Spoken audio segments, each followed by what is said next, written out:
Ma photo est bimi sur les réseaux sociaux. Le numéro 1 de la MONUSCO ensemble dans les militaires rwandais na Kigali. Mais à Zargana Congo. Makambo sur le Kana Congo, c'est exactement ce que le Christ a dit dans Matthieu 24. Quand vous verrez Israël investi par des armées, que celui qui lit fasse attention. Or, il s'avère que la guerre qu'il y a au Congo aujourd'hui, papa, il n'y a pas que les Rwandais. Maintenant, ça commence à se démasquer. Les Ougandais sont dedans. Les Kenyans sont dedans. Les Somaliens sont dedans. Les Tanzaniens sont dedans. Mais derrière eux, Mama Yasoso, communauté internationale. Maintenant, c'est le temps pour nous, Congolais, de comprendre que tous les orphelins parce que le monde entier est là pour bisoter. Ceux qui ont vu les limbo qui ont bisoté, le papa c'était bail. L'obité que les Palestiniens. Que Nathan Otokomi et Satan ya guerre. Nathan Otokomi et Satan ya récolte. Tant Otokomi et Satan ya colonne. Ce que Congo faut comprendre que tant Otokomi, nous voulons prendre la reine du monde. Tant Mouissamokili. Yango Christ Alobaki, lorsqu'une femme tombe enceinte, elle est dans la joie. Ah ouais. Pendant que sa grossesse évolue, c'est une joie. Mais lorsqu'elle approche le moment d'accoucher, elle devient triste. Pourquoi? C'est le temps de la souffrance. Tozwaka indépendance politique, mais économique, non. Tango mindele bayena bambo kanabiso. Bikeko nyonso bakutaki balobaki zaneni kindoki. Bazu yango bameme pa na bango. Vous voyez non? Oui. Mais bayeli biso bikeko ya mindele batie na l'église balobito sambela kango eza ba santo. Mais c'est ça bikeko non. Na o asimbi franc congolais, na o asimbi dollar, nyonso zaneni mbongo. Ainsi le roi nous ramène une statue de 70 ans. Mais lui c'est un éclairé, c'est un illuminé. Ayebi na mutu na ye, il sait que bateau tokanga bango dira tamboye mais maintenant esili. Bana Guine, bana Dar es Salaam, bana Poto, bana Mokili Mobimba, site FM Moko, Afrique Info avec Frank Stemai, Yandankala, Twende. X-Bass, Marandura.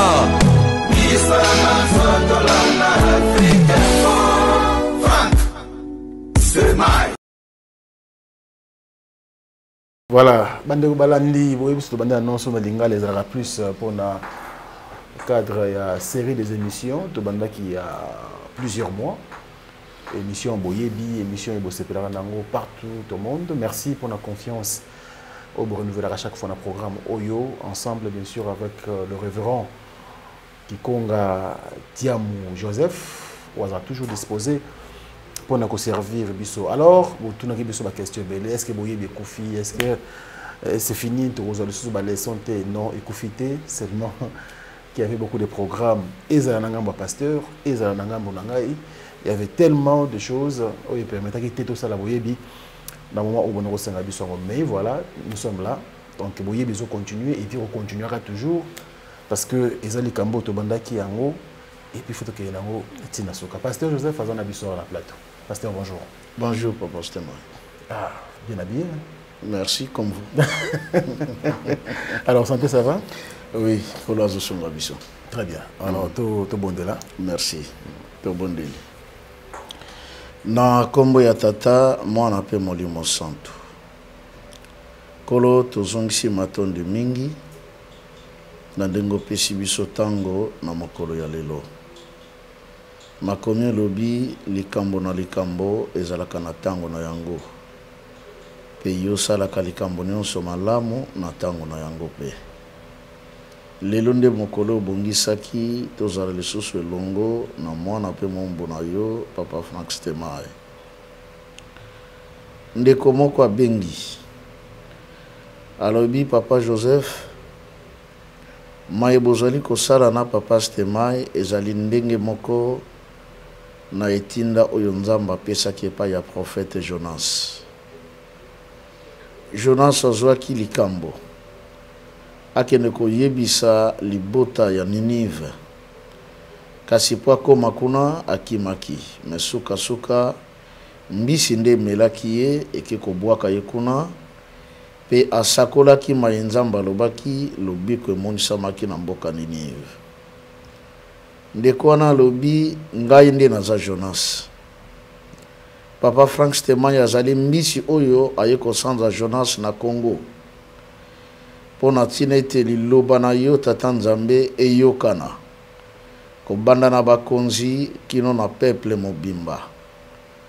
Pona nini yo lobaki koya ya mokonzi ya roi divin ekozala PTT.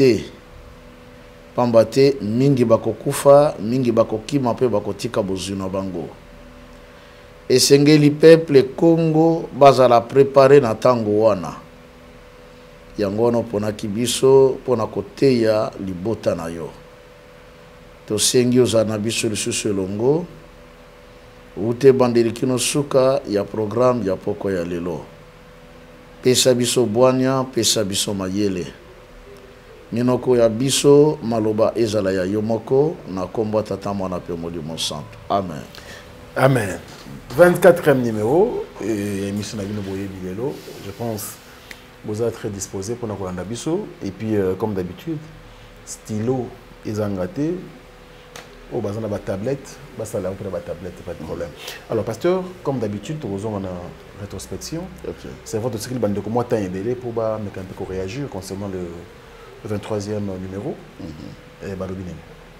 Oui, Dengue et pas de matin et l'ingé Kagama.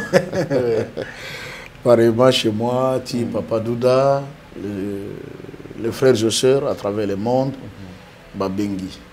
Kanina Lobaka, que ce soit des autorités, militaires, pasteurs. Bon, au début, hein, moi je pensais que le pasteur n'engage côté na utaki. Alléluia, amen.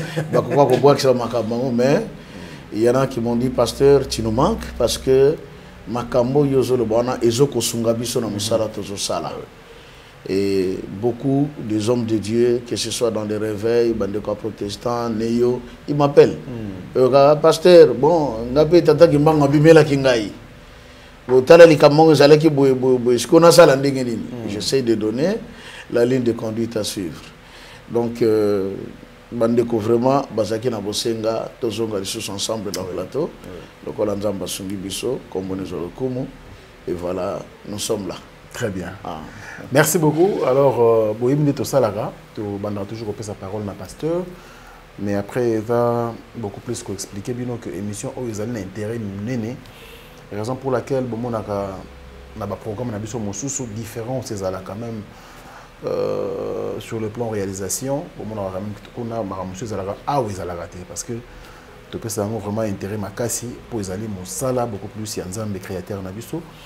Et puis deuxièmement, ils allaient émission où ils ont nabiso un peu comme d'habitude ils ont sabiso boyebi d'abord et puis deuxièmement kozong sabiso mutunamuta ba origine spirituelle naie voilà ils ont pas un objectif au de ça le programme au nakatia Africa Info. Alors pasteur tu le bandi ngité l'autre na otikelo vraiment le comme d'habitude. Merci. To bandane sika to suka qui na 23e numéro. OK. Et au fond la biso. Merci beaucoup. Je crois que la question la plus épineuse oyo bandeko bazoto na mingi ezoko concernait l'avènement du roi divin. Qui est ce roi divin? Pasteur Otikibiso dans moins suspense parce que au Pesibiso, l'horloge de Tata Simon Kimbangu a expliqué Biso Congo sur le plan spirituel. Mais tant que comme Neshikawana, au Fongoli en côté. Alors Biso, Toza un peu. Pourquoi? Parce que, Papa Stéman, je vous informe que cette affaire du roi divin, enrichir c'est trop dur parce qu'au Congo, il n'y a pas de riches. S'il y avait vraiment des riches au Congo, on changerait le Congo. Ah oui. Hein, il n'y a que des moyens et il y a des pauvres. Ah. Parce que ceux de Tali Bambo, comme les États-Unis, les grands riches, Donald Trump, Tonga, Babylone, aux autres, ça c'est un individu qui a réalisé. Oui, c'est un individu. Mais il y a peut-être Panama et tout le reste. Alors, il y a de ceux-là qui ont essayé, s'il faut le dire, d'exploiter les peuples de Dieu au nom du roi divin. D'accord. C'est-à-dire qu'ils s'autoproclamer. Au nom de Zawana, Ngaïnde roi divin, Nazoke na Congo, Ngande Tata Kimbangwa Pona, Aloba Nanga Makambo, et puis Ningi Tozoke Noana, Stéma et Soko Kangami Nanga, Yoko za immeuble royal. Bamsou ba promettait bango ba sozakom. Que ceux qui te komika makambe fandi sozakom kozada yayo. Et par conséquent, comme c'est des gens qui sont venus au nom de Papa Simon Kimbangu, vous savez, aujourd'hui, les Congolais sont à la quête de la solution. Hein, c'est au Tali, dans tout ce qui se passe, chaque Congolais veut une solution pour les pays. Parce que comme il faut se rendre compte qu'il y a quelque chose qui ne va pas. Autrefois, Torobaki Awa, Papa Simon avait dit, il faut qu'il y ait une longue période durant laquelle le peuple Congo va acquérir la maturité spirituelle. Et c'est cette maturité qui va le conduire vers l'indépendance spirituelle qui va apporter l'indépendance matérielle. Oui, Zake, Motomundo va inventer tout le reste. Mais comment tu as mes pasteurs, les Congolais, les belé, pourquoi besoin qu'on ça de l'autre côté? Le problème, c'est la clé. Vous voyez? L'identité. Ah ouais, cette identité-là, cette clé-là. Ceux qui n'ont pas pêché en côté, ça, quand on est dans un studio, mais le côté Kozara, mais ceux qui n'ont pas pêché clé témoin, ils ont exacté. Or, il y a quelqu'un qui détient cette clé. C'est Papa Simon Kimbangu. C'est que ceux qui ont pêché Bisongo, même l'intelligence s'ouvre. On va faire des choses telles que lui-même m'avait dit, et on dit dans la Bible, tout ce qui est impossible aux hommes est possible à Dieu. Donc, papa de téléphone poche. C'était dans les années 80. Mais les gens lui ont dit, mais il rêve. Les téléphones, il faut tourner. Et puis bon, ils ont la basinga. Et lui, il dit qu'il faut mettre dans la poche. Donc, il faut que ça dans la poche, il y a ma veste. Bon, aujourd'hui, on a des petits téléphones. Hein. Il y a même des téléphones comme ça, smartwatch. Donc, il y a te montre, mais ça, téléphone. Donc, Dieu prévoit déjà des choses qui doivent arriver. Alors, il y en a qui sont sortis. Ah, c'est Papa Kimbangu qui m'a choisi. C'est moi, le roi divin. Bopé Sambongo, tout ça. Parce que il y en a qui ont donné. Dès que moi, benga kinga salinga passi na motema. Abi papa, ceux qui n'ont sali calcul et dépense dans ça là, c'est pas moins de 20 000 $ pour cette affaire là. Wow. Mais à la fin, non, Papa Simon Kimbangu a décidé, sa gloire ce ne serait plus dans Kamba, parce que dans Kamba, c'est baby ça, mais c'est maintenant Mangengenge. Ah, comme dans moi doute. Vous voyez? Ils sont venus rencontrer Papa Simon Kimbangu dans le centre d'accueil. Mais à leur grande surprise, on leur promettait que ce sera une rencontre houleuse où tous les programmes et puis comment il sera investi. Mais l'audience n'a même pas fait 5 minutes. Mais à quelques minutes seulement, l'audience ici, les gens ont payé. Et jusqu'aujourd'hui, il y en a encore aussi qui continuent à se lever au nom de ces rois divins, toujours en rançonnant les gens. Il y a un moment, Tata Kimbangu alingi tocha les points sur les i, comme on dit. Pour tu vas comprendre qui est ce roi divin. Parce que dans l'épisode où il est qui 21, 22, 23, nous avons parlé sur le Congo comme étant l'horloge de Dieu. On nous disait toujours, pour une évolution mokili sur le plan spirituel, nous devons tourner nos regards vers Israël. Oui. Te démontrer Awa, noir sur blanc, que ce n'est plus Israël. Parce que le Christ était clair en disant, à cause de votre endurcissement du cœur, le royaume de Dieu vous sera enlevé et sera donné à une autre nation qui en rendrait le fruit au temps de la récolte. Et un des éléments probants, et que réellement, ce qui a été dit par le Christ dans Matthieu 21, 43, et c'est que la carte géographique de la RDC, et quoi apparaître wapi sur les pavés, il y a synagogue, il y a Capharnaüm. Là où le Christ avait guéri la femme courbée. Là où le Christ avait guéri l'homme qui avait la main sèche. Omoni. Maintenant, bamindelo bazakuna bayebi. Et à ma grande surprise, papa Stéman, je l'ai dit ici, nos frères et sœurs kimbanguistes, il y a un verse. Ok. Babi papa, nous avons un problème sérieux ici. J'ai dit oui, c'est quoi? Tel qu'on est là, on a un préavis. C'est que le 31 juillet, ah bon? Oui. Je dis mais pourquoi? Abi, bon, au moins, avamboka bapaya, to somba mabelete, to tonga temple te, mais to luaka temple moko ezali cathédrale catholique. Donc quand eux viennent le matin, ils font leur messe, c'est fini, baquet. Nous, on vient le soir, on occupe la salle. Mais à notre grande surprise, pendant même que le roi était ici, Kuna, na paroisse, Bayeko Pesa Bango Mukanda, en demandant même de quitter Manu Militari. Comme c'est des pays de droit, Bango, non, il était question que vous puissiez d'abord nous informer et on prend les précautions, c'est alors qu'on allait se séparer à l'amiable. Mais quelle est la cause? Balobi, vous devez nous quitter parce que nous avions fini par comprendre, Bino Nabiso Tozo qu'on confessait la même chose. Vous avez votre Dieu, vous avez votre Saint-Esprit, vous avez votre Jésus-Christ, vous fêtez la Noël non pas le 25 décembre comme nous, mais vous c'est le 25 mai, et par conséquent, Toko Zarasus ensemble était.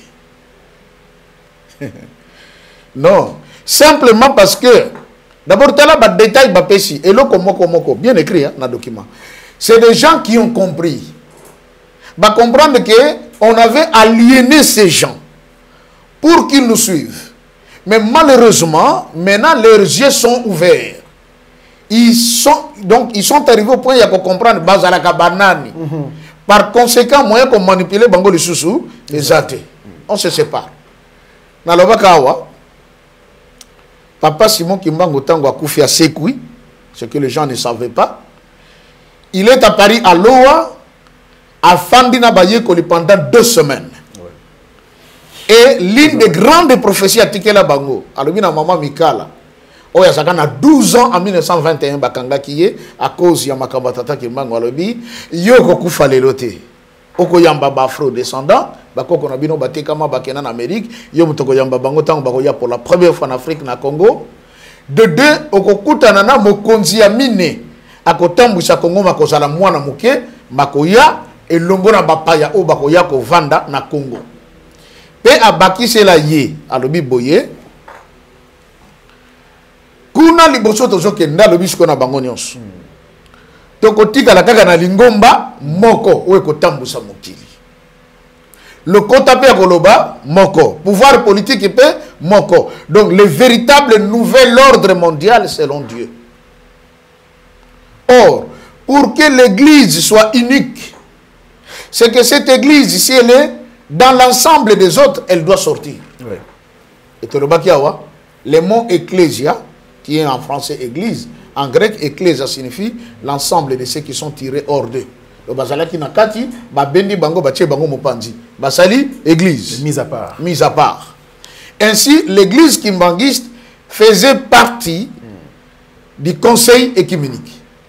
Mais tant que vous comprenez que Bissomis se Fungami, on a compris qu'on nous trompait. En l'occurrence, je l'ai toujours dit. Tango Mindele Bayena Bambo Kanabiso. Bikekonio so bakutaki, balobake zaneni, kindoki. Bazuango bameme pana bango. Vous voyez, non? Oui. Mais Bayeli Biso Bikeko ya Mindele, Batie na l'église, Balibito Sambela Kango, et j'ai un centre. Mais nous sommes Bikeko, non? Na ou Simbi franc congolais, na ou Simbi dollar, nous sommes ni Mbongo. Oui. Vous comprenez? Et dans Mbongo. La différence, c'est que le dollar, c'est ça, franc congolais. Et que quoi, ça y a nzete, et ça y a mabele, et ça gaga, et keko. Mais on nous a dit, oh, il y a baminde les centre. Et puis on avait cru. On en a adoré tout ce temps. Mais tant que M. Fungami, on a dit, non, non, non, non, non, non, non, non, non, on nous a trompé. Là, tout le monde est roi, il y a 70 ans. Il y a Basoukou. Vous voyez, non? Et aussi, il y a Zanatine, hein, Papa Stéphane. Oui. Et ça a une signification spirituellement. Retour sur le plan spirituel, ça a un sens réel. Bana Israël, basalaka boumbu 2 fois. Okay. La première fois en Égypte pendant 4 siècles, plus 30 ans de préparation pour Babima. Ainsi, ils ont fait 430 ans. La deuxième fois, c'est lorsqu'ils se sont détournés des voies de l'Éternel. Ne bakendeki boumbu na Babylone ba passé 70 ans. Ne baye kozonga pona ko reconstruire le temple de Jérusalem na Bamirail sous la conduite de Esdras de Néhémie. Omoni na ba Josué na ba prophète âgé ba Zacharie. Alors biso Papa Simon Kimbango lobaka bien toko sala bo momi balé mais na kati ya mboka na biso. Ah bon? Oui. C'est la raison pour laquelle Maman Kinzebo, qui avait hébergé Papa Simon Kimbangu, toute sa vie, après la mort de ses parents, Bakangi Akena Boma, Akufi Bakundiye, 70 ans après la exhumation. Et bien, Akufa qui jour, le 2 juillet, mon colo, maman qui n'a pas vu Akufa en Angola. Et d'ailleurs, tout Kimbangiste, c'est que maman qui n'était autre que elle-même, maman qui n'a pas vu. Akufa qui a rappelé le même jour Akufa en Angola. À Sali 70 ans, dans Mabele, Bakundoli va ramener corps dans Kamba. Et papa avait dit, Mikolo Tozo que les bosso bogoye, pourquoi Koko Kinzembo fala ça à 70 ans. Après, nous venons de passer une période, il y a colonisation à 70 ans. Et cette colonisation, il y a 70 ans, ça s'appelle le néocolonialisme. Oui, c'est que Tozoaka indépendance politique, mais économique, non. Il faut dire la tour, c'est 70 ans. 70 ans, c'est aussi coquille. Et vous verrez encore, le musée Papa Simon Kimbangu. 61 ans d'indépendance. Oui, 61 ans. Ouais. Mais Boumbu, c'est le plan spirituel, j'insiste. Ok. Voilà. Papa Simon Kimbangu à l'ouverture du musée, en 2001, a conquis combien d'années? 70 ans. Donc tous ces éléments étaient très importants. C'est pour dire, depuis le 6 avril 2021, Boumbu, il y a Congolais, c'est Sili. Miso Congolais, Sanini et Fungomi. Oui. Vous ne voyez pas que la politique congolaise est comme il y a maman va te gakwanga. Et pourtant, on a des bongote. Moi, je maman peut-être détaillé ma campagne sur le Ghana Est. Papa, Barwandi wana baza bango bongote. Bamindeli baza na simana bango. Oh, maman yi bango ndengini. Papa ils ont l'Obama. Parce qu'on avait dit en ces temps-là, les yeux de l'homme noir s'ouvriront. Donc on comprendre. Ainsi, le roi nous ramène une statue de 70 ans. Mais lui, c'est un éclairé, c'est un illuminé. Ayebiye na mutuna, il sait que bateau tokanga bango dira tamboye. Mais maintenant, et Sili. Il y a un moment où il va déclarer que nous avons volé certains objets au Congo, mais surtout par force. Mais papa il faut que le voleur soit attrapé avec quoi? L'objet qu'il a volé. Non seulement la Bible, et eux-mêmes l'ont dit qu'ils ont volé. La parole s'explique maintenant, clairement. Il y a 70 ans. C'est un langage pour dire, c'est fini pour vous. Maintenant, c'est votre temps. Il faut vous s'organiser pour vous faire le cambo. Donc, s'organiser. À la lueur, on voit les choses. Tout le monde a que rien ne va. Tout le monde va politicien, on va faire la bise en Mboka. Oui. Voilà. Comment nous allons nous organiser? Merci, Papa Stémaï. Les problèmes, c'est lesquels? Au temps où nous sommes arrivés, nous, Congolais, nous sommes comme des orphelins. Parce que dans Ésaïe 18 et Totanga, ils seront tous abandonnés aux oiseaux de proie des montagnes. C'est le cas aujourd'hui, nous sommes abandonnés. Ma photo est bimi sur les réseaux sociaux. Oui. Le numéro 1 de la MONUSCO, ensemble de militaires rwandais à Kigali. Mais à Zargana Congo. Vous voyez ça, non? C'est-à-dire quoi? Congo est allé sous agression, mais dans un embargo. Moi, je suis Mamouki, exact. Donc, comme pour dire, il faut les exterminer, ces gens-là. Mais heureusement pour nous, nous avons celui qui s'appelle le Tout-Puissant, Simon Kimbangu. Je viens encore ici et j'insiste. Le 4 janvier 1959, il n'a libéré que 3 militaires. Ils ont saccagé tout le Belge, Bakima, Trouakaka. Mais pour cette fois-ci, lui-même avait dit à libérer un bataillon et 15 commandos. En raison de 3 par continent. Nous avons 5 continents. Bakobima 15. Cette fois-ci, Papa Stémaï, ce n'est pas seulement le Congo qui va bouger, le monde va bouger. Pourquoi? Makambozo le Kana Congo, c'est exactement ce que le Christ a dit dans Matthieu 24. Quand vous verrez Israël investi par des armées, que celui qui lit fasse attention. Or, il s'avère que la guerre qu'il y a au Congo aujourd'hui, papa, il n'y a pas que les Rwandais. Hier, on nous disait que non, Rwandais. Maintenant, ça commence à se démasquer. Les Ougandais sont dedans. Ouais. Les Kenyans sont dedans. Les Somaliens sont dedans. Les Tanzaniens sont dedans. Mais derrière eux, Mama Yasoso, communauté internationale. alobaki ya bakongo tolobaka soki mwana soso avimbi na nzungu aza ye moko te mama aza na se omoni ke monde mobimba eza contre biso elobaka nango nzembo toyembaka na temps ya musée bato oyo nzambe apimela bomengo mitema evimbi sikoyo bakomi na besoin basa nini basaccager Congo. Le grand problème, papa Stéphane, vraiment, mais je ne sais pas pourquoi tu es venu. J'ai lu un document, on a dit ceci. Depuis les années 90, les États-Unis d'Amérique avaient fini par comprendre que les bosso tozo kende, ceux qui toko comme on a point ya kozwa Congo te, nous serons des grands perdants. Parce que la technologie du futur, son secret est gardé au Congo. Oui. La sécurité internationale, son secret est gardé au Congo. Pourquoi? La matière qui permettre de Babylone, il y a une nouvelle technologie. Et ça, au Congo. Cobalt, uranium, coltan et tout le reste. Biloko on appelle ça permettre de un nouveau type d'armes. Mais matière na Congo. Maintenant ils ont compris que si le Congo est libre et que tout que nous sommes biloko wana, donc sommes moins cher. Parce que le gouvernement va s'imposer.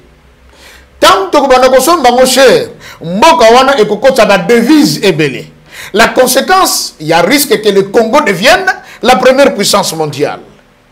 Or, ceux qui ils ont l'uranium. C'est que besoin de ma coquille à neutraliser Bissot. Par conséquent, il faut mettre les bâtons dans les roues. Chercher à ce qu'il n'y ait pas de leadership fort au Congo. C'est ça le plan. Qu'est-ce qu'il faut faire pour y parvenir? On passe par les voisins. Les lots, gloire à Dieu. On m'a envoyé une vidéo par lobby.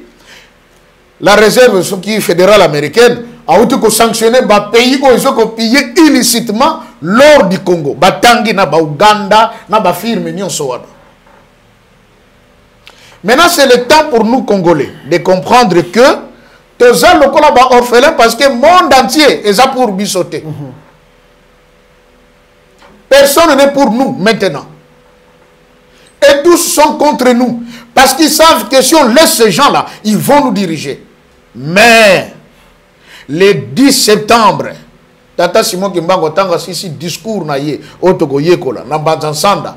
Le 11, Balongo Banzansanda Rebi, maintenant montons dans Jérusalem. Il n'est pas convenable qu'un prophète a Kangamali Banda Israël. Il y a Jérusalem. Tangu Bakomi na Mboka Babengi Ngungu Kimbanda. Et sika aéroport international Simon Kimbango ezotongama batu ba monaka na likolo ba écrit ebimi ba écrit ebima yango moko minene ba koma OKV ça veut dire batu ni tata Kimbango papa makambo ebimi elingela kisa nini alobi elobi boy o wakana nzambi vangama oyo nzambe akani ekosale makaka Omoni. C'est-à-dire, Bambotou va se liguer. Ils sont maintenant contre le Congo parce qu'on veut nous engloutir, on veut nous détruire. Il y a même des plans, il y a Batouti Pawa selon lesquels il faut exterminer les Bantous du Congo pour nous remplacer. Mais ils sont en train d'oublier que dans Ésaïe 18 au verset 7, Dieu dit ceci: je regarde tranquillement du haut de ma demeure. Nzambazotala. Et il y a un jour qu'il a fixé, comme on dit dans Hébreu, aujourd'hui. Il y a un jour. C'est que tant que nous avons tellement à Tomboki, alors, pasteur, oui. Il y a une question par rapport à cela. Est-ce que tu continues à causer là, les temps de Dieu aux Zolobawana pendant que le Némi avance, pendant que tous ces pays au Tangi Awa se liguent pour que continuer à exterminer Bisso ou encore piller, recherche Nabisso, parce qu'on a beau prier. Ça n'est pas d'aujourd'hui, Congolais, tout ça. Hier même on a vu, imaginez les réseaux sociaux. Un culte organisé au stade de Martyrs. Au stade de là-bas, les généraux nabiso, les militaires et policiers, tout consort. Est-ce que tu continues à titiller de Wanaka, Sambelaka, tout ça, pendant que techniquement, Baninga va avancer, va continuer à faire ça. Makambi balé photo sur la passe de moi. Naloba awa, Jonas Tango qui na Ninive a passé message Message on est concernant qui a peuple depuis la tête jusqu'au pied. Oui. Première démarche que Dieu demande, c'est que Tata Simon Kimbangu est en train de demander. C'est qu'il y a mon abakondi na biso. Kobanda na le plus au sommet. Ba onyo so bakambaka biso devant lui. Dieu ka sonité. C'est ça la solution. Nana de baka papa stemai. Ceux qui ont se porté garant lobi nanga que pasteur kobanda lelo talelanga na vie na yo. Mo memi ngabote. Oui, au même ngabo parce que na kotiko soki miate. Yo lobi nanga na talela yo. Ce que ceux qui ont coquité nesika na ko panzo sa kokeno, stemai c'est un menteur parce que le baka nanga na talela ye mais il n'a rien fait. Tata Simon qui manque a dit ceci. Pour la paix au Congo, en Afrique et dans le monde, rendez-vous en Kamba. Binonio Soboya to solo. Ayeko bakisa. Na table ronde, batata na bino. Dans le bino, ba politicien. Na batata na biso, bakanga ki likambo. Ce qui bino bobungi sa ki mikanda. Boya biso tozana oya biso. Tokotanga makambo ezakuna tosale lango pomboka ezwa kimia. On a le banc au camp. Tant encore le président Félix. Oui, oui. Pendant que le président Félix est au pouvoir. Mais déjà qu'on a deux fois. Est-ce que tout le gouvernement était là? Ah, pasteur. Mais il nous représente. Au moins, quand Dieu dit, oh, il y a lobby, il y a un photo salé là. Bah, lobby qui est dans Ninive, roi à l'atasak. Bah, conseiller naïe, bah, chef naïe, bah, tout, bah, l'atasak.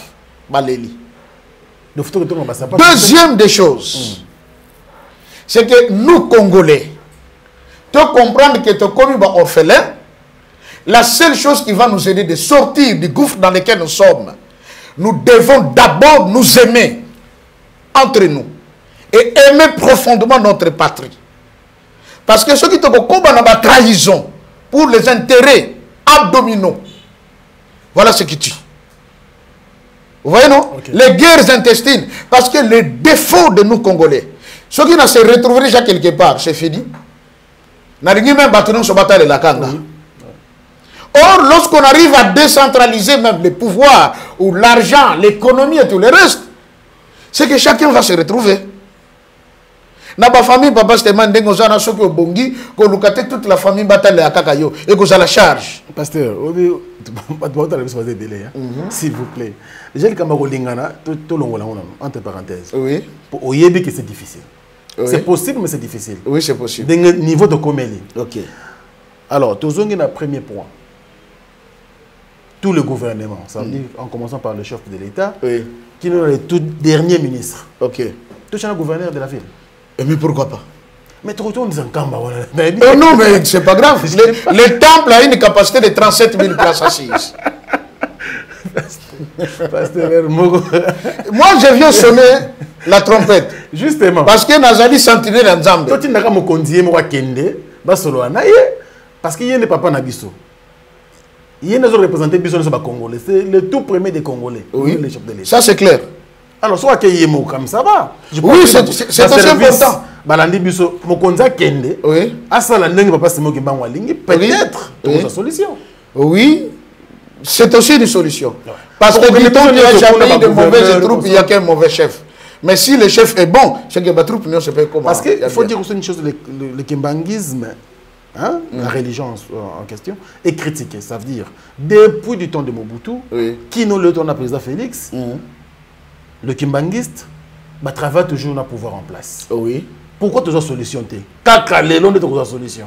Parce que Kimbangu a toujours avec tout le respect, papa Simon Kimbangu Kiangani, avant même Yakoma, tout ça qui n'a pas conduit, tant que chef spirituel, tout ça solution. Pour l'église Kimbangiste, en tout cas, c'est pour ça que solution. Tu vas redouter Nabino. Papa Stemai, ce qui l'église Kimbangiste travaille toujours avec les pouvoirs en place parce que premier commandement ou précepte de l'église Kimbangiste, nous sommes toujours derrière l'État. Voilà. Parce que l'État, c'est le Dieu de la terre. Nzambe na likolo azape na gouvernement na ye. Tanga kiti na se apesi modèle na ye pa ya batu. Pour bâtir ordre sur la terre. Yango moni tata Simon Kimbangu ye moko avant banda musala Lui qui est le patron de cette terre, cet homme qui disparaissait, cet homme qui devenait 5 Kimbangu à la fois, battelemi comme ça. Mais pas Banda Moussala, à Kekutanana, autorité civile. Papa Mvouti. Pesanga Mukanda, Pongana Banda Moussala, Otoyokanaki Nankolo Yesu. Quand l'église kimbangiste est derrière l'État, ce n'est pas pour l'appuyer dans les bêtises. C'est pour lui montrer le chemin. Mais ce que tu as dit, à la Gisi, moi, je dirais tout ça, tu oh. Yango le baki, ceux qui te koyokate, les Cambonais, ceux qui koyana na makasi, qu'on le veille ou pas. Ni koya. Oui, koya te koya kolona ba professeur. Alors ba bien, plusieurs vont fuir et puis ba kotika ba avoir dans bango. Et puis ba te béré ba kokufa. Mais ko sonner parce que toto ke na tan yango. Si on ne va pas prêter attention, ba te béré ba kokufa. Parole de Tata Simon Kimbangu. Il y a Joseph. Pas traître. Ah oui, bien sûr. Ah oui. Et les innocents. Et les innocents. Tata qui se regarde, baki. Nguba malam, koki comme maman na matite et qui la poubelle batumbiango. Ah bon? Ah mais oui. Hein. Est-ce que tu es là que tu comme en phase ou bien tu peux contourner yango? Donc de tous les ceux qui m'ont condamné à se décider que le gouvernement pas Simon Kimbangu gagné pour nastiger oyo, rien ne va marcher. Oui mais papa Stémaï, tout le bango, regardez déjà Mboko ndenge to zotambola. Oui, le président, il est fort pour tenir. Parce que tous les jours, il n'y a que de mauvaises nouvelles. Ah oui. Vous imaginez ça? Tous les jours, il n'y a que de mauvaises nouvelles. C'est des rumeurs. Vous voyez ce que ça fait? C'est comme ça, mon compte, c'est l'appétit. Bien sûr. Donc, on attend beaucoup très dur. Il faut que les autorités et les pasteurs, je te vois, tu vas en Europe. L'Europe est bannie Kokoya. N'a pas sa vision à Wake, Nzamba Talisanga, président Macron, ça mon conduit, mais Marine Le Pen a commis un mot à dire en France. Au moins, côté de comme Lélo a commis numéro 1 de l'opposition. La parole de Dieu ne passe pas, elle finit par s'accomplir. Mais n'est pas Bimouana Dieu wana. Liboso to que likamboza pour bande konabiso, ne ba lobaka na Swahili bataba fukuza. Il y en a qui seront chassés. Bande diaspora. Ah mais bien sûr. Et même Nzamba lobaka ngo, siko le bongo yango kokisami.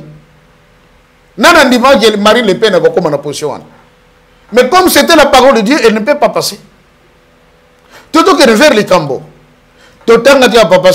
La pierre descendue de la montagne sans le secours de qui main. Nous sommes dans ce temps-là. La pierre va descendre. Ce que vous imaginez, Papa Stéma. Baloba teke mon bébé. Baloba teke ballon la plastique et où t'as qu'il colle ngomba. Mes amis, les banga. Ce qui les banga quoi les mout. Vous allez bien?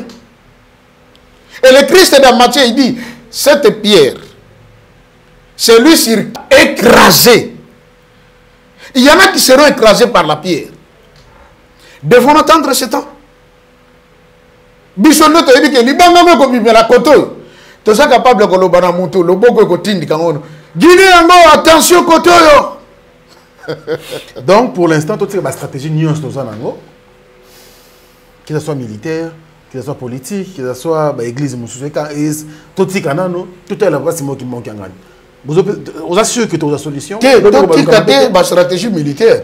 Sinon, on laisse la place à l'ennemi. Au moment où Israël a reconstruit le muraille de Jérusalem, la Bible dit ceci. À la main droite, ils avaient l'instrument de travail. À la main gauche, ils avaient l'arme. Il y en a qui priaient. Mais quand on a munduki. Ça va sentir que kuna mutu boka bi mouvement bien te aboa ki trier la zo munduki. Mais bamso ba zaki na mabondeli. Battant autoza, les hommes de Dieu, les enfants de Dieu doivent vraiment il y a kokota mozindo maintenant. To bonde la peine nzamba solo to prouver dans le monde que to zalakada nzambe. Mais il faut te pousser en andeli boso nzambe en toute sincérité. Et ça sous-tente au pasteur pour organiser prière, le gouvernement faut bimiselanga dans autant. Tout ça encore de bon cœur. Ce qui te voit les mboka na bisoté le papa Stémaï, l'obito ko zala ba palestinien. Allez, tu as la vie facile parce que les temps pressent aussi. Parce que tu as le temps. Merci. Tu as une profession, c'est là que biso et puis tu continues pour la question. Dans le baki, tu l'obéli li kambwetali l'horloge de Tata Kimbangu et tu as que le président Félix Antoine Tshisekedi Tshilombo. Et le 5e président. Le 5e. Azali ko jouer rôle Il y a Colombe oyo Noé atindaki. Pendant que nous avons la maille et Kaukito et Zakaka. Pour déterminer qu'ils n'y sur tous les éléments. Si Koyo, Nathan au Colombe Bimi, pour Balobi Noé attendait encore 7 autres jours. C'était un moment de ténèbres. Il y a Mokili. Il y a Passi. Batouba Koufi et Belé. Si on a horloge, il y a 4 points cardinaux. Nous avons 6 heures, nous avons 9 heures, 12 heures et 15 heures. Okay. Mais total, ronde au Bakodi Basali, c'est vérifiable. Oui. C'est que tu as commis 18 heures. À partir de 17 heures, le président Fatih Abini. À Betagaga, une année, monde de côté de Molili, coronavirus. Depuis Corona, est-ce que bon des obonga? Et bonga c'était Bakamutu et qu'il y a down, comme on dit en anglais.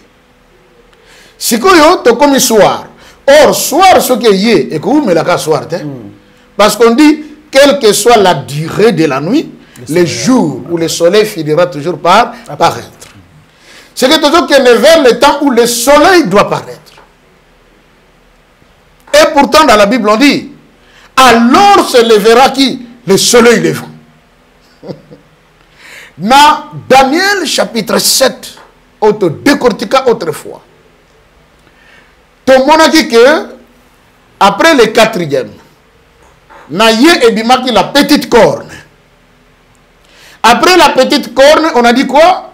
Daniel a dit, je vis des trônes qui étaient placés et le trône de l'ancien des jours. Et pendant qu'on a placé le trône, qu'est-ce qu'il va constater? Il dit, puis j'ai vu quelqu'un qui avait l'apparence des fils de l'homme. Il venait de nier. On le prit par les anciens et les présenta, ou il les présentait à l'ancien des jours.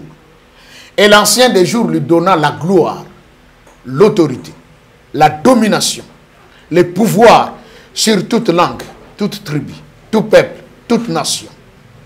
Et son pouvoir, c'est un pouvoir qui est éternel, qui ne passera pas sous la domination d'aucun autre peuple. Voilà le roi divin. C'est celui-là. C'est que tu as un premier animal, deuxième, troisième, quatrième, jusqu'à la petite corne. Mais nous sommes arrivés au point où l'ancien des jours veut s'asseoir ensemble avec les autres anciens. Tout ce que j'ai dit, on m'a dit, Boyebi et Kenegada, n'a pas fait de mal. Ton année marche à ma chef coutumier. Hein? Faut modifier ma lobby, boy. Te lancer un message dans Rwanda. À comprendre que si vous avez ton sanini, te télémi. Et que si vous avez guerre, et ça, sous ce cas, nous qui t'aiment, mais l'imon, qu'on a vu ça, et continue à Camboy. Or, on a dit dans Daniel, il y avait le trône de l'ancien des jours et les autres anciens. Les anciens, ce sont les chefs coutumiers. Bana Israël, tant que terre promise de Canaan, Dieu dit à Moïse, tu choisiras 12 anciens parmi les tribus d'Israël. Tu prendras celui qui est réellement ancien. Tu l'établiras sur la tête de chaque tribu. Ce sont eux qui se mettront à distribuer la terre aux autres membres de chaque tribu. Donc, Moutaliboso, Tchaki, ma chef coutumier, et Zanzambe Yemoko. Atienani, 12 anciens. Oh, Bazalaki à la fois, gouverneur, puis Bazalaki, chef coutumier avec leurs emblèmes. Maintenant, les Bosso Tozo Kende, on nous dit, le trône de l'ancien des jours sera placé, et aussi d'autres trônes des anciens autour, pour déterminer qu'on va écouter, tout le monde va animaux et tambusibiso, mais simbité. Maintenant, nous n'avons plus besoin d'animaux, mais nous avons besoin d'un fils de l'homme. Parce qu'on a dit, le premier était comme. Je ne dis pas que ce président était des animaux. Mais on a dit, ils étaient comme. Pouvoir, le bœuf, les léopards, pardon, les lions, les léopards, l'ours, et puis, quatrième animal, moyen que tu as déterminé. Ce sont des emblèmes. Ce sont des emblèmes ou des totems. Des totems. Ouais. Mais maintenant, tu as une phase où Dieu ne veut plus que ce soit des animaux qui règnent, mais qu'un fils de l'homme, c'est lui qui est investi de l'esprit de Dieu. Oui. Moni côté te commis. C'est lui là, c'est lui le roi divin. Ce qu'on a fait sa caractéristique. D'accord. Balobi, je vis un ancien. C'est que cet ancien qui est venu, il descendait, il était accompagné de niais. Et il a dit, si Moutoumoko a la gloire Yanzambe. Moutoumoko a la mission céleste. Yango, que ce soit dans le réveil, que ce soit partout, on dit toujours, Congo Oyo, Bana Nzambe Bakosuka na Kotambu Sango. Un jour, Moussa Nzambe Moko Kotelema mana Congo, Yemuta Kotambu Sango. Ma prophétie est belée.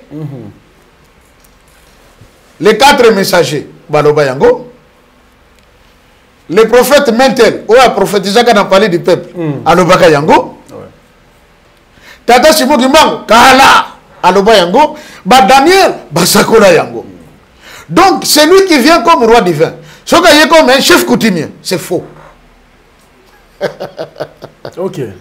Comprenez? Ouais. Premier élément, ce qui s'est pointé que Asa chef coutumier, c'est faux. Il sera chef coutumier, oui. Dans quel sens? Tout président ou tout roi, il est le premier chef coutumier de la nation. Mais quand il y a une casquette, il y a chef coutumier. Quand il y a une casquette, il y a Moussali, il y a Nzambe. Très bien. Premier élément. On a dit, j'ai vu quelqu'un. Il avait l'apparence d'un fils de l'homme. Fils. On n'a pas dit vieux. On a dit fils. Ça signifie encore c'est un jeune. À mon banquete. C'est lui qui vient.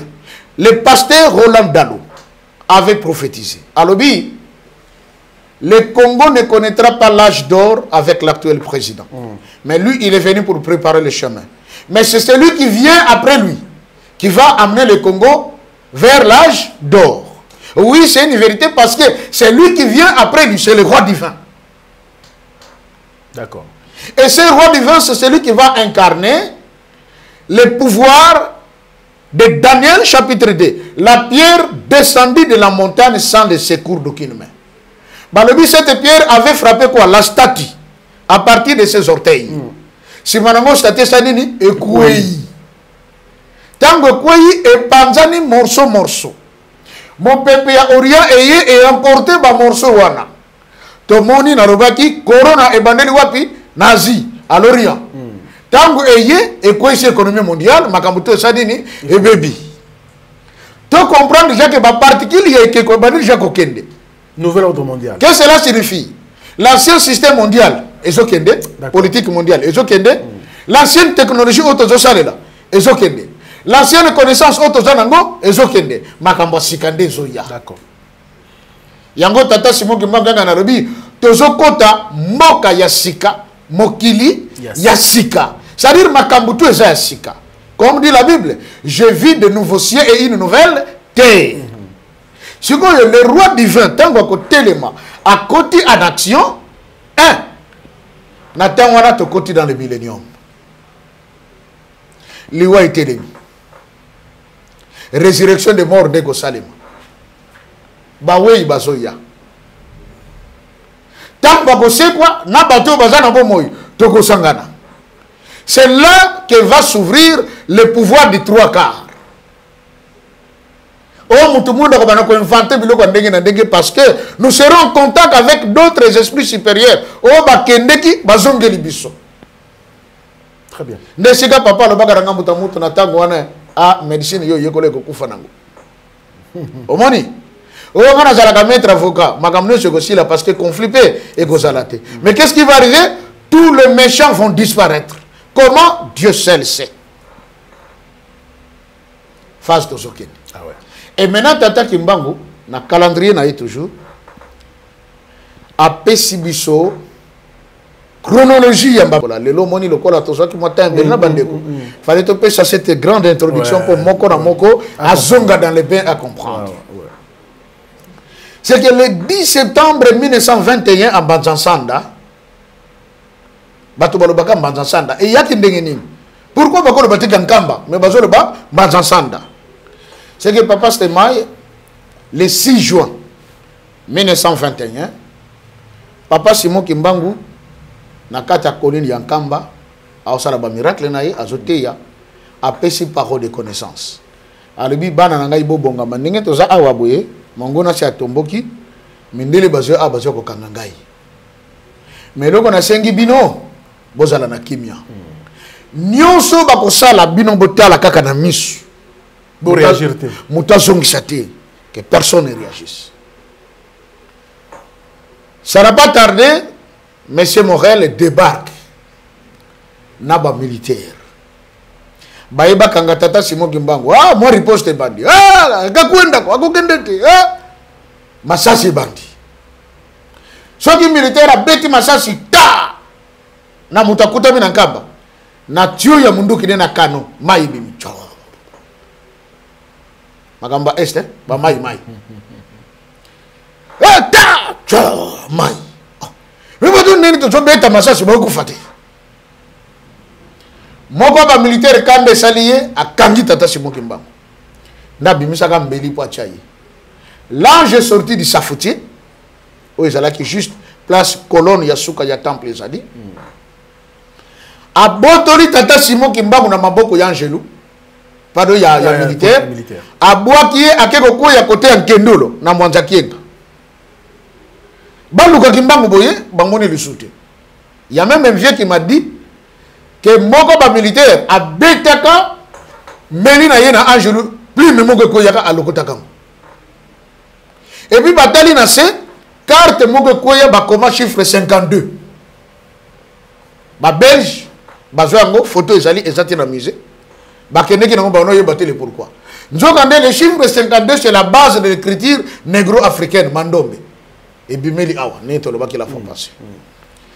Et na ndenge ba comment ko malmener papa Simon Kimbango. Voilà alors un papa va se fâcher. Allez, abeti libanga na militaire. Militaire azuki. Na kanda militaire tango abeti Masasi. Et ko so mwana sakana mokongo ya mama moko, mwana sa nini akufi. Tata Kimbango abime tolobaki mutazongisa te mebeye. Tata moko kuti ya Brazzaville abotola militaire munduki akena ngo azoke na kuti Brazza. Akomi kota fleuve papa Kimbango abimeli. Abi toza ba miyibite zo munduki okene ko zongisa. Bate photo neti na bise. Muto alingi aya na kamba yako mona ye atanga na kombo na ye. Une façon d'éviter chacun à comme en kamba ya kotala. Et voilà maintenant tango papa Kimbango akuta mikono na Mwanza Kienga abeta cri son ya voix na ye e yokana mokili mobimba d'après les dires ya Bambuta. Et quelques temps après tata Simon Kimbango va se retrouver au village de Mbanzansanda abeta so cri kuna ba ye koline ba yoka ne balanda voix ba ke deti na Mbanzansanda. Ndesika papa Simon Kimbango avandaki ko banda na mois de juin ti na septembre oyo ayaki ko zonga po bakanga ye le jour de son anniversaire le 12 septembre. Alors à partir de Mbanzansanda le samedi oyo tenaka culte ya suka na enclos o basalaka ndesika pesa profession ekenda sango. OK. L'homme noir deviendra blanc, blanc deviendra noir. Malobaka makambebele papa Stemai. Abi mutu na mokili ndenge to yaka azana likabo oyo azu epa ya tata Nzambe. Nzambe apesa biso minoko koloba po yango ezala lokola canal ya ko véhiculer makambo to zu epa ya tata Nzambe. Yango ngana to sala. Papa Stema azwa likabo ko sala journaliste, oh tout le monde bazo féliciter jusqu'à aujourd'hui. Maman moko ta benga bi papa, j'ai l'envie d'appeler papa Stema pour lui demander est-ce qu'il a besoin d'argent en lingi de société boyebi qui nous dise un peu sa facture c'est de combien? Donc on a côté attends moi 50 ngabité. Papa Stema ya lobaka loko les ali kamba tata Kimbango azana besoin mbongo te mazana besoin que tata Kimbango a sopelé ma pamboni. Abi za ba circonstance ya ye na yanga esali que moito sala boyebi exactement et vos apaisements d'ici là tokozala ensemble les retours za ilongo. Donc et si ka pesa ki profession wana. Mais il a dit que tu as passé une longue période de maturité spirituelle. Mais na tango wana ye akoya à l'improviste. Na lobaka papa Stéban. Ndai Joseph nako lobangote. On ba tango na bokomona ngamoko na koya. Poko aso na kufi na kei. Mais lui il savait que attendre jote kufi esprit na ye ezo sala nango. Abi je reviendrai à l'improviste et je serai moi-même le représentant de ce roi divin. Nalobaki na bandeko, représentant aza égal na yemo konjiti. L'ambassadeur de la RDC en Belgique, il est le représentant du président de la République et de la RDC, mais il n'est pas le président. Mingi balobaga, oh non, roi divin, eza yemo ko tata Simon Kimbangu. Lui, c'est l'ancien des jours qui est assis sur le trône. On va comme même l'homme qui vient avec le nier. Vous comprenez, hein? Très bien. Si vous avez Kimbangu alobi, ndana kozala représentant na ye. Donc avant que roi Ayat, tout le monde est déjà parti par papa Simon Kimbangu. C'est les gens qui ont montré makambo ya zo sala. Ah, donc roi divin tango ko ya akozala bongo. Ba bengi roi divin. Pourquoi? Akozala roi, mais avec une mission divine. C'est-à-dire ce qu'on a en face na ye. Ozomo na ye à la fois mutu, mais tantôt sur le bas, est-ce que ça nzambe bien zaka mutu? C'est-à-dire que comme on a mon continent na Congo, oza malade ye pa na ye abondeli penda po na yo, azima ya kamba peshi o meli po biki. Ah ouais. Vous voyez non? Il a la foi divin, il a la foi homme. Ah ouais. C'est que ça peut être pour qu'il soit intronisé. Et puis, ça peut n'importe qui pour atteindre le niveau wana. C'est là où nous sommes en train de partir. Je serai moi-même le représentant de ces rois. Mais avant son avènement, il faut que le peuple Congo et la race noire du monde entier soient préparés. Car l'arrivée du grand roi sera sans pardon, sans pitié. Ce sera meurtrière. Bato belé bako kufa. To yebite mikolezo ya qu'est-ce qui va arriver. Et papa Simon Kimbangu alobaki na biso esika ototika ka sac ya mayele. Faut zonga on a peut-être récupérer sac on a fait que nos vies changent. Or sac ya mayele totika ka wapi na Mbanza Congo na Kolumbimbi. Na Kolumbimbi. Vous comprenez? C'est la raison pour laquelle Tata Simon Kimbangu vient de commencer une tournée. Ah ouais. Nkamba, Kinshasa, Congo Brazza, il finira par l'Angola, à Okinetina Kolumbimbi. Le lot ça dans le grosso modo, hein, papa Stéma. Auto font la bandeko, n'a pas ça moins trop tant que kota chiko, prophétie moko loko. Na lobaka tant que kota magamba Congo, les oreilles des Congolais vont s'ouvrir et les yeux. Si Kolumbimbi il n'y avait rien. Pape Jean-Paul II. Ayala kosala nini tia kota bakati. Andima ko vana na ba villageois ya Mbanza Congo na bank. Andima ko mela masanga ya mbila na Mbanza Congo. S'il n'y avait rien. Parce qu'il y en a qui disent oh Kulumbi mangu te loko mo zala ngopunate. Mais biso tata molimo santa lobaki na biso. Mutamut papa. Soki toke na Kulumbi mitao na kosonga maboma bakozala ebele. Oh. Ba musuku te ko bandela kaka kuna. Oh, monsieur me balata ka cravate. Ah. Tamba yako kimela wa oh na ya na simba ka magie moni sikoyo abi et comme trop tard. Et Dieu a commencé son œuvre. Raison pour laquelle tous en a fait il y a le 25 mai la naissance du Christ. Mais comme une date il y a le 26 à 13h, sa divinité papa Simon qui manga ngani laisse kamba. Et ça le makate abimi. Na bambimi bazo kama papa tu qui fait parce que ça dit beaucoup. Abimi ayemba Mbanza-Ngungu. Biso na culture qui mbangiste yebi que soki papa comme na Mbanza-Ngungu ale kakata sagadini alalaka. Mais cette fois-ci elle a été A doublé. Abeti kaka soki inédita Kinshasa. Ayena Kinshasa ba umelite Brazzaville. Brazzaville a keti na Pointe Noire. Yoka message à papa. Na yeko bongo la Pointe Noire est comment? Pointe Blanche. Ah. Ah bon? Nzambali nga bongo le logo ya mwinde comment? Pembe. Or le baki na 21 l'homme noir deviendra Blanc. Blanc deviendra Noir. Donc processus se badel na Pointe Noire. Abandi processus courant ya ko bongo là le point noir est comme un point blanc. C'est quoi zoya? Continuité yemongo mutaye bibiso to za bato boy to yeba nyonso ezati. Maintenant il faut que nous Congolais to bana ko se préparer parce que papa Stémaï ba on bazo bundisa biso qu'il le sache. passera, mais la parole de Dieu ne passera point.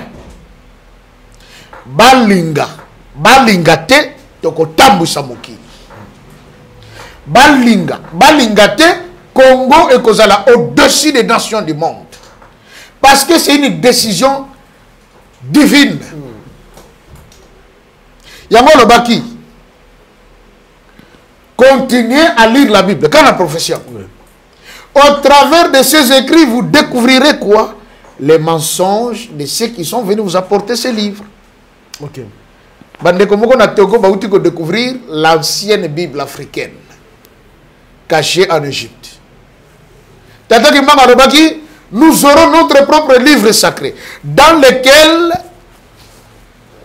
sont écrites quoi? L'histoire de l'homme noir et la parole de notre Dieu. Ce qu'on a dans la Bible, on a découvrir que autant que la Bible, c'est tiré de cette Bible-là. Ok. Dans le bas qu'il a fait passer, celui qui demeure sous l'abri du Très-Haut repose à l'ombre du Tout-Puissant. 1000 tombera à ton côté, 10 000 à ta droite, tu ne seras jamais atteint. Psaume 91. Dans le bas qui psaume de David. Mais nous avons qui hymne, il y a tout le temps en Égypte, avant la Bible comme maman. Ah bon? Bana Israël, babana go yimba en Égypte. Tant que babibi bakenango. Ok. Et il y a la Bible. Vous voyez, Pasteur, si vous avez un processus, si les Congolais te coca koyeba, fallait que tu aies une distraction. Tu as une distraction. Il y a une chose, c'est que chaque génération, où il y a un mokili, Dieu s'est choisi d'une nation qui dirige le monde. D'accord. La première génération a été dirigée par l'Égypte. Deuxième, elle a été dirigée par Babylone. Troisième, elle a été dirigée par la Grèce. Quatrième, elle a été dirigée par Rome. Okay. Cinquième, elle a été dirigée par l'Alliance anglo-saxonne. États-Unis, Angleterre. Si vous avez la sixième, vous voyez, non? Très bien. Or, la sixième qu'on a, c'est le Congo. Pour ceux qui sixième et s'il est au côté dans l'éternité, le septième jour, le sabbat. Il faut maintenant que chaque Congolais, pasteur, politicien, homme de science, homme d'affaires, à comprendre le temps autocomis.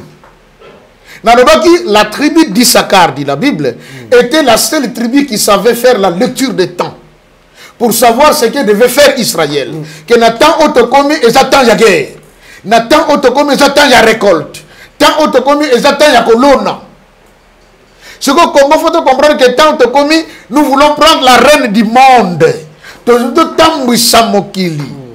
Yango Christ Alobaki, lorsqu'une femme tombe enceinte, elle est dans la joie. Ah ouais. Pendant que sa grossesse évolue, c'est une joie. Mais lorsqu'elle approche le moment d'accoucher, elle devient triste. Pourquoi? C'est le temps de la souffrance. Maman va comme nga naza munganga oyoka bango mosusu nde naza nga obotani sute esili nasuki kakao mosotelaka mwana wana ape naza na 2 ans omosuku bana yango tosokaka na bana misato yo lobaka obotana misute pasi mtolo lobisa ye pasi mais pasi wana emumelaka te et Christ alobi quand cette femme aura donné naissance à un fils abosani pasi nyonso. C'est vrai. Tata Simo qui manque à Nairobi na biso passe les bosso si manangoni bisengo. Tozaka je connais papa Doda, ndeko moka zole le papa bi papa. Ah. Bande kona este bato ku famille kolo na mikolo. Yo nzambo sa wa pena papa do monate. Est-ce que kosala likambote papa? Er moko na sele ka pusa ko le papa pusa ko le sila. Papa tu dis ozole. Oui papa pusa ko tale mili mango yo motokela. Vos voix ne sont pas mes voix. Vos pensées ne sont pas mes pensées. Pasteur Mai, Batomoussou Nzambe po aboma bango, il n'a pas besoin de me séparer naïe. Quand Mouto Bomaka a séco à Yeshiko, ça n'est tête à tête. Déjà, tu as la Mbembe Kaka, on te zoure là. Oh, que nelele, que devalaboué. Ce qui a gâté dans le cercueil, beaucoup, abimi, ni ne sert Magramata, sauf qui peut.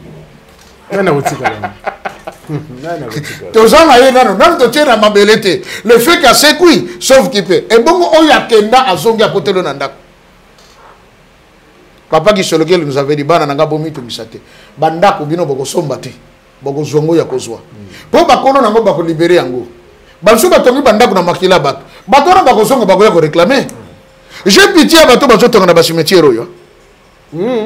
J'ai pitié. Parce que tokotana la tongo moko boy na kata ndako bomoni bato moko bakoti. Bako moto na boso ni nyao. Ote onda ko na biso non. Je suis na biso biso na bato boso tokotaka. Pasteur aux banques ça va dire. Non. Koufi quand même. Ah. Papa Stemai. Les morts reviennent. Ba wey basoya. L'église qui mbangiste o bato bamona ka bazomba moko boye. Ba idolâtre moko bato na yele. Oyebi que maman pasteur na lobaki awa akufaki na lukala. Ba kundie 3 ans après maman pasteur azongi na ndako na ye. Ayeti na nkamba. Azu micro a témoigné à lobi tobimaki mi balé. Mutabimisi biso tata simo ki mbanganga na lobi bino bo bima. Boko noko yebisa déjà bato mokili oyo linge salema. Oyo liaka soko liaka 10 ba yelo na ndako ozala vivant. Otika ndako. O nga kozala fier jona ça baba duda.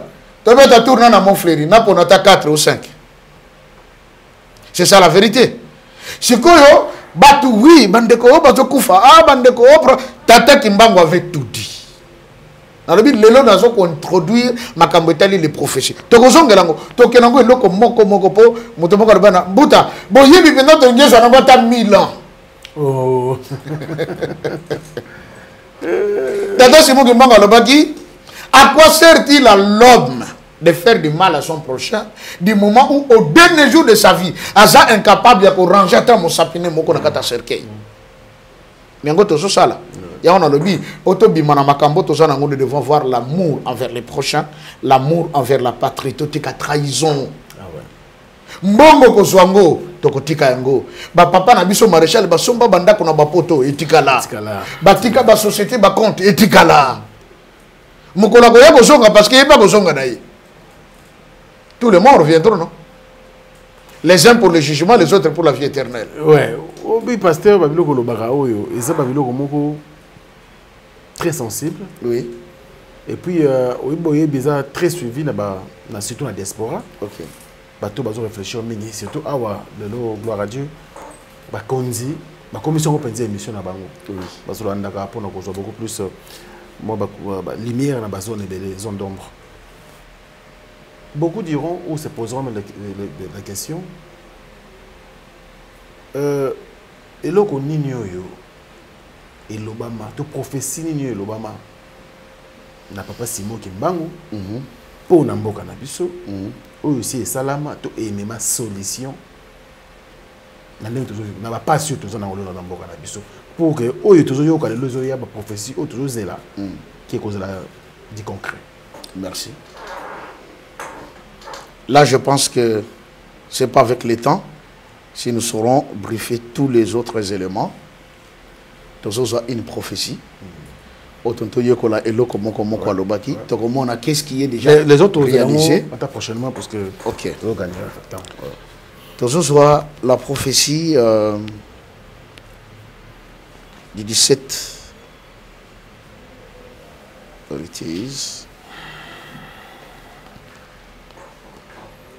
ici.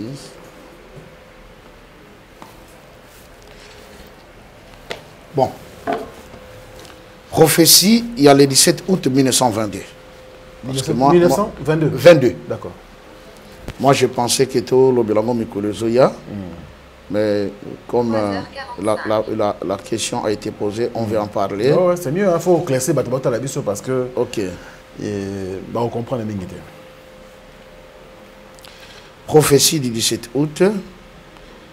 Dans cette prophétie, il y a le 17 août, Papa Simon Kimbango Lobakiboyi. Si quelqu'un peut m'aider avec PDG. PDG, Talila Bisso dans l'application, je m'excuse, c'est quelque chose qui n'est pas prévu. Ah voilà, j'y suis. Non, voilà. Par la prophétie du 17 août, document. comment qu'est-ce qui est déjà réalisé et qu'est-ce qui reste. Oh my God. Bon, je l'ai en tête. Dans la prophétie du 17 août 1922, les prêtres catholiques, il y a mission, il y a Kisantu. Batali makambo nyonso yo papa Simon Kimbangu a bandaki koloba.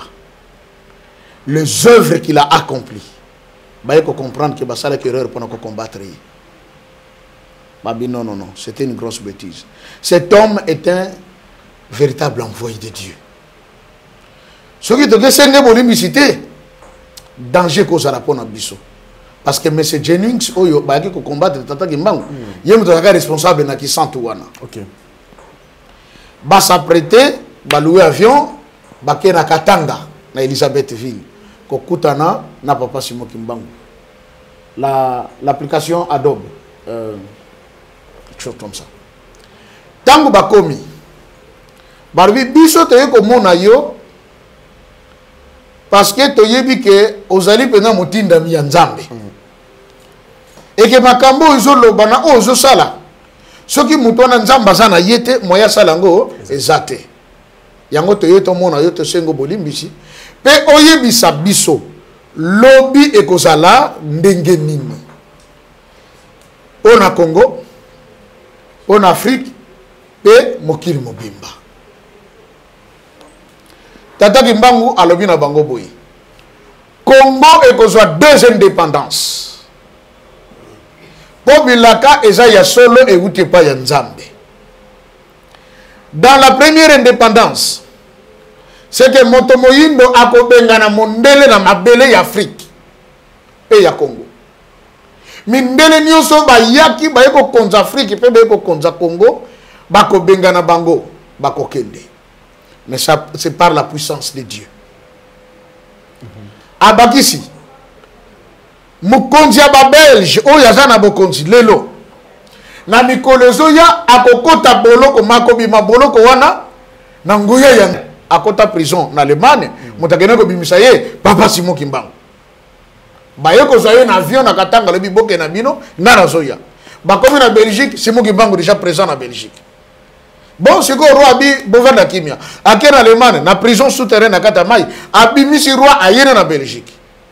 A comme na Belgique, soko tiki awa, meba. Qu'est-ce qu'il faut? Kende na ye na Congo bombaye. Aye na ye, en esprit, babimi ne café là. Ne café là, roi lobi, ça zamba, je me sens en insécurité, kosi mbate, aye na Yangambi, nde a bombaye na groto roi banako vanda. Na Yangambi, na Kisangani. Alobi boye. Na première indépendance au Bokozwa. Moi na moko ya Mukongo akozala à la tête. Pe akozala na elembo ya Nzambe na motema na ye. Ye mutakozala guide ya lit wana. Et ko conduire bino vers l'indépendance. Mais yiki kozala makasi po mindele bakokima na mbangu pe bakobosa na nyonso ya bango awa na mboka. Soki tokei. Les Kambonge sale matote. Oui. La première indépendance, celui qui était à la tête Papa Kassafou. Azaki Mungala te, Azaki nani? Mukongo. Roi de Belge, à côté de prison? Oui. Nana Genoko Bimisaye, Tata Simon Kimbangu. Ba Belge, ba kendate? Oui. Le 4 janvier 1959, ba Belge, ba poti ba kei. Ba photo ezali. Nana ba wele la aéroport, mutramuta zwisika na avion. Tata Kimbangu a continué. Alobi, mokonzali boso oyo akozwa bokonzi. Po atambu sabino. Boko sosola ye malamu te. Et par conséquent, bino moko de boko bomai. Mais na tana ye bakonzi entre bango babwanda ko wela na pouvoir. Na kata ko wela na wana bako wela na mopaya moko ko ya akoboto na bokonzi. Pe bokonzi na ye eko umela le plus longtemps possible. Abandi ko décrire. Abi mopaya wana soka zui bokonzi. Ba rébellion ko bibana mboka, mais ya ko tika kiti ya bokonzi te. De deux, na tana ye ako changer kombo ya mboka. O eza Congo lelo, ako bongo la ngoko pesa ko kombo mususu. De trois, mbongo na ye oyo ekobima viendra un moment valeur nango nyonso ekosala nini ekosila pasi ekokota na mboka bato bakolele pa ya nzambe kolia ekozala plus ou moins bien na mawa ya nzambe. Les fonctionnaires et les agents de l'État bakozala très mal payés. Ba compagnie banzela nyonso kozala totalement abîmé. Maloba tata Simon Kimbangu. Voilà Mobutu. C'est le président Mobutu. Or, trou loi le baki ke bako yokanate to moniango. À partir de ce jour, je révoque le premier ministre. Nare mtazolo ba Kasavubu. Kasavubu a lobby a révoqué le premier ministre. Lumumba a lobby. Et comme il n'y a pas la compréhension entre nous dans tout ce qui se passe, je révoque le président. Le premier ministre révoque le président révoque le premier ministre, désordre côté dans le gouvernement. Mais pas que Manga lobby, le diable s'introduira au milieu des dirigeants. Et ça dit œuvre satanique. Azang Sabango, Bolingo. Azang Sabango, Bomoko, et le connaissant nini, Ekouya. Ok. Dans le baki que mon paya moko ko la bokonzi. Mais pouvoir ne ekoumela le plus longtemps possible. To moniango. Pe alobi. Mon konjami balwana tango ko so bokonzi. Un commissaire, il a plusieurs types de pouvoirs autour de lui. C'est que quand le président Mobutu arrive, il était le président fondateur, le guide national, le maréchal. Vous comprenez? L'unificateur. Donc, tous les titres qu'il faudrait, il y a honneur et ça là qui peut nailler. Parce que ça a été dit. Depuis le 17 août 1922, Mobutu n'a pas botamité. Kasavubu est né en 1923. Nana botamité, mais tata kimbanga zoloba, bateau bakoya. Abi mutalibusa ko sala mukongo. O ami bale aruta likolo akoya. Mais pouvoir est koumela. Mais na suka boko yinaye pe boko benganaye. Ageno ko kufera na mboka bapai. Et salimate et salima. Alobi parce que kota telema na mboka batu bakolele pa ya nzambe. Na kolele la bango nzambe ko yoke la bango mawa. Alors viendra un troisième président. Abi oya misat akouta na zamba. Maintenant où ya akoya ye mon côté akozala accompagné des armées étrangères. To monaki na Daniel 7 balobi l'ours quand il est à Paris, il avait entre ses dents dans sa gueule 3 côtes. Tu expliques qui? C'était l'alliance rwando-burundo-ougandaise. Mouzé arrive avec 3 alliances en une seule qu'on appelait l'AFDL, l'Alliance des forces démocratiques pour la libération. Des forces, on n'a pas dit l'Alliance de la force. Des forces, donc il y avait la force rwandaise, la force ougandaise, la force burundaise. Et Sangari pour former une alliance. Et tantôt que Mangalobi, troisième Akoya, accompagné des armées étrangères. Akoso Bokonzi. Mais par sa mauvaise politique, le pays sera divisé en plusieurs foyers de tension. De courte durée, il a bien dit, vous le tirerez. Qu'est-ce qui arrive?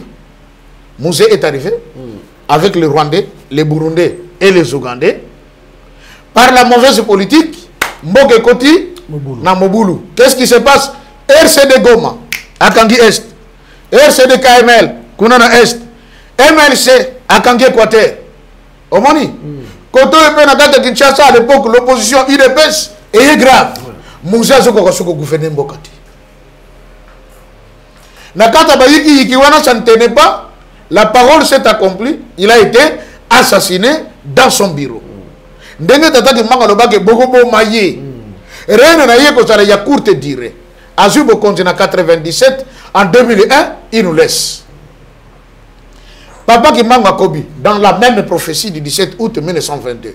Alobi, après lui viendra un quatrième.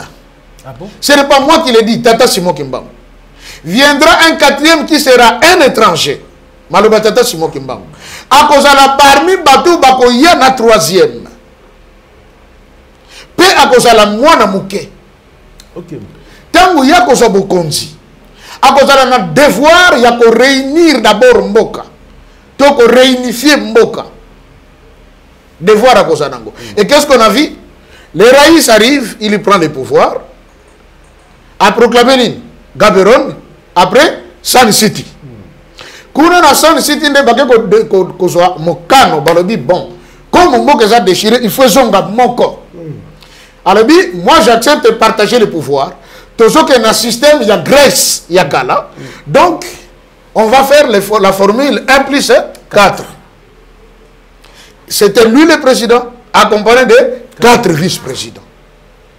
Tant que vous zonga Congo et zongi moko. Omoni. Tu comme une seule République démocratique du Congo. On est en 2006. En 2000. Donc, il y a 2003 déjà, ouais. 2006, il y a eu l'élection. Ainsi, il a partagé son pouvoir avec 4 autres vice-présidents. Dans le but de créer quoi? L'unité nationale. Très bien. Même s'il faut créer l'unité pour l'unité nationale, rien à faire.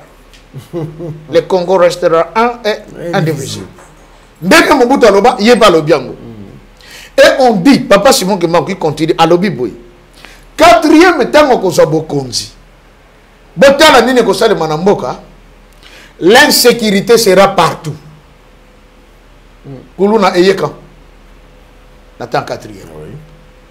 Vous comprenez? Très bien. La multiplicité. Il y a un mouvement terroriste où ils ont ça est. N'attend il y a 4e. C'est-à-dire, c'est vrai, les gens peuvent dire, ah, c'est lui qui a créé ça. Et c'est lui qui... Dieu avait déjà dit ça. Que Nathan aille te vivre ma Kambouana. C'est fait. Pe abakisi. Nathan aille, mbongo ya Congo. Et que comme le ko sakene la ya bapaya. Bapaya nde bakozala bien. Papa Stemai. Ngai na venu du commerce. Tango bebaki makasi. Nazo ya pona katisa. Maye ezalaki wana nazo banga pona ko sauter po bato batema on pandina ba cantine ba sokola bato makolo Libanais atindi kanga na kota na kata mai na kanda na baluka na beta ye benga bata bato bien kima ndenga sana soka bengi ba généraux awa donc ebebeli na ganga na bi qu'est-ce que c'est ye awuti pa na bango aye pa na biso aye ko tindi kanga na mai ya salité na réclamé à combien de ba généraux. Ba généraux à combien ce sont des généraux libanais ou congolais comme moi. Vous comprenez? Parce que bato bazaka na bako motala bi ah Dieu a danger asina makamboy. Na yebo libanais que banque ici. Monsieur comme on est très fort yo yebo na ba généraux appelez-les qu'ils viennent ici. Comme ça na ko tuna bango ce que bazalaka pour les étrangers ou pour nous les citoyens du pays. À quoi que le le côté. Nasuka nango il a sorti l'argent pour singana que so ba savon ba sukura bilamba. Vous voyez? Mais papa que manga le baki na tawana ba payende ba ko dondo na mboka. Banani ba simbi siko économie à Congo. Ba paya. Donc le batata qui manga sur le gâté. Tout ce qu'il a dit ça s'accomplit à la lettre. Vous voyez? Très bien. Et abakisi. Habillé tango goya akoza bokonzi. Ako renifie mboko mene bandeli nyonso mindele bako senga ye ako pesa. Vous voyez non? Mais viendrait moment conscience de ça bongo te yango to monite to ke tata to comme na tamoko na bi la révision du code minier tant que gasale ngo mindele basani bayini super muto lokola bandi makambo yo alinyeso sa Congo na makambo biso tozo lingate. Vous voyez? Bachino baye awa. Au moment que juste après les élections, na ba magasin ba machine belé kangama. Balé moi. La tour je suis là mon toi tu fais quoi c'est nous venons ici pour na tchan. Na biloko comment boya na cadre nani et tchan. Vous voyez? Et maintenant papa Kimbangu dit ceci. Il est comme le deuxième président Boko Yinaye. Boko Bengare na Bokonzi. Yango te salim. Oh non, ok, le 19 septembre 2016, on a victoire, Macha c'est bête. Ni kaka, Kabila doit partir. Ah, il doit partir. Bon, est-ce que bon? Est-ce que tu as commis ici, Gango? Non, non, parce qu'il y a un processus. Dès tata qui mango le biboye. Tango 4e à Kokende. Batu ba utaka libanda bakoya na mboka. Bako traiter alliance na quelque bana ya mboka. pona koluka ko se maintenir pe bakoba musala na bango mais alliance wana eko simba te kokufa maloba ya tata Simon Kimbangu. Qu'est-ce qui se passe papa Stemai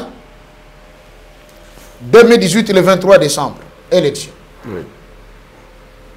Donc comment le 23 élection ça limite. Papa ngera sakola ka déjà kala. Bana nangaye corona ko le 23 décembre. Bato ko bitu na nini ngoko lek. Donc comment le 23 décembre élection ça limite. Théorie na biso pete go mundu ke betaki mutu moko akufi. Kimia comme si de rien n'était. Les gens n'ont pas compris. Parce que à ce temps-là, Tata Kimbangu entre en action a bandi ko contrôler ko moko moko. Pour dire que tana ye e bandi ko ye makambo fois ça là. Neto Moni qui est porté au pouvoir, son excellence Félix Antoine Tshisekedi Tshilombo. Mais tango zibo konzi. Mais il faut rappeler que le 23 de l'élection de la milité, mais il y a aussi les 30. Les 30, ok. Une semaine après. Une semaine après. Neto comme en 2019, Nebandeli, président Fachi Azubo Konzi. Mais tango zibo konzi pour qu'il dirige. Atali poids yakoto, atali poids yakoto a dit nous devons faire une alliance. Cette alliance s'appelle FCC Cash. Mais tata qui m'a dit que ceux qui sont venus d'ailleurs et certains citoyens Yamboka bakoyoka na natango wana po basala une alliance. Ma alliance ngo eko simbate. OK. Ekoleka te ekosalema banananga bomilengele nasengi bino bana sema bondeli nzambe na bino kolongisa bino okinzem bande kwa shishiki eloba manionse ke nango tata eloko eleki ezate oh les routes seront abîmées tout ça na Kinshasa to zaka na nzela to ça depuis au tiaki 3e vitesse au soke ndikaka soko ok opemi mom obimi siko alobi tango alliance on eko salema eko simbate soka alliance ngo sa nini eko panzana mais mama na likambo ndeza wana poko panzana ngo solo nanu ka esalimite toko bandela kona mikolo zoya. Allez pasteur, merci. Panzana ngo de salamité, je pense c'est par là de si les émissions boyebi alelo 24e numéro. Comme d'habitude, on a comme l'impression que moto il faut continuer à continuer. Mais la télé c'est le temps. Je pense que tu zongi parce que il faut tout lander ça. Numéro vu la réalité c'est important vraiment de lancer numéro. Alors pasteur, en résumé, je pense qu'il faut retenir quelque chose comme pour le 24e numéro. Tu retenir Nanyo Solobi Lelo. Tu comme dans un temps crucial. Ma Congolais te tika ko rêver. D'accord. Tant tu comme au Rwanda, au côté basali, au côté likambo zoya. Le Congo est maintenant dans les douleurs d'enfantement. Anga bote lo ko sika. Pour l'autre ko sale mandenge papa qui manque nganga nyalobi, wuta mokile banda nanu sale maté. Or, les nations du monde se sont liguées contre le Congo. Mais nous allons mettre Bango à genoux afin que le Congo se lève. Ce que nous avons fait, nous avons pour créer la terreur. Viendra un moment où le Congo deviendra le pays le plus intouchable.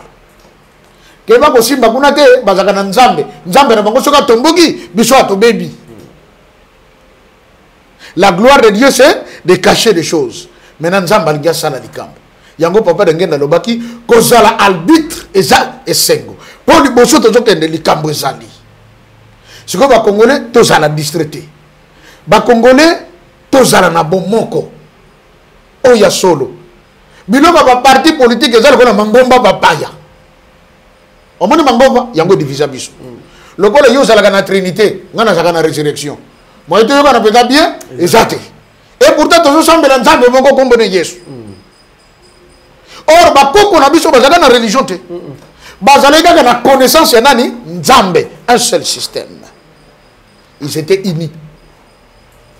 Alors, oh salimi na mangomba et salimi na l'état. Na mangomba, ici l'église la main de Dieu, ici les pieds de Jésus. Ici, les droits de l'éternel. Ici, c'est ceci. Tous à FCC, tous à CAC, tous à IDPS, tous à INC, tous à Lumumbis, tous à NATO. Tout ça, ça nous divise, ça nous divise. Or, la devise du diable, diviser pour mieux régner. Tant comme ici, ce ne sont plus de couleurs politiques ni religieuses, mais nous devons être unis derrière un seul idéal. La patrie ou la mort, nous vaincrons. Merci, pasteur. C'est la fin. Bandeko Boulandébi à travers le monde. Merci. Merci, Bozaki Kebele. Alors, comme d'habitude, l'émission Boyebi, Isa Abino, à chaque fois, ceux qui ont Kolobe Zali, numéro pasteur Ezali, ceux qui ont Mouni Malam, Mouni était tout Nangaï, n'a pas ça, pour que vous continuez. Quand on a des questions, na bandako. Ceux qui ont Mouni qui ont la question, comprendre bien, alors ça, dans le commentaire, na série rubrique Ezawana pour Nabino. Merci à vous. Merci également à vous, pasteur. Merci. Remercier le PDG du Doudouda. Merci beaucoup pour l'assistance. Mais aussi, Chaton Kolo qui s'est coupé un morceau pour que bon babiso no bandako et ce que vous allez. Émission boye bizé émission ba kimbangis tete. Les émissions il y a des connus congolais en général et puis africains. Bah africains ce que vous allez parce que ning ba yoka mangala lelo to ba gabonais ba yaka ba kinkamba to zona ba ivoirien et ainsi de suite. Ba ndeko bela en tout cas bazoya ebelé pour na ko approfondir bien sûr connaissance na bango au travers bien sûr cette émission. Boye bi pasteur, merci beaucoup. Alors prière à clôture pour aussi ça. Merci Papa Stéban. Avant de clôturer, tous aussi maintenant de bingi nanzambe, nandenge les deux tous vraiment les bakou, il y a cause ressources ensemble. Et je crois que Mikolezo Landa Awa a fait sa mission sur cette opportunité pour que n'engi to bandi chikoto kene mozindo iloko moko bande ko ba comme apena na point ya ko comprendre les temps. Merci to bondeli. Na kombo ya tata ya mwana pe molimo santo. Nzambe na biso tata Simon Kimbangu tozongisi matondi mingi.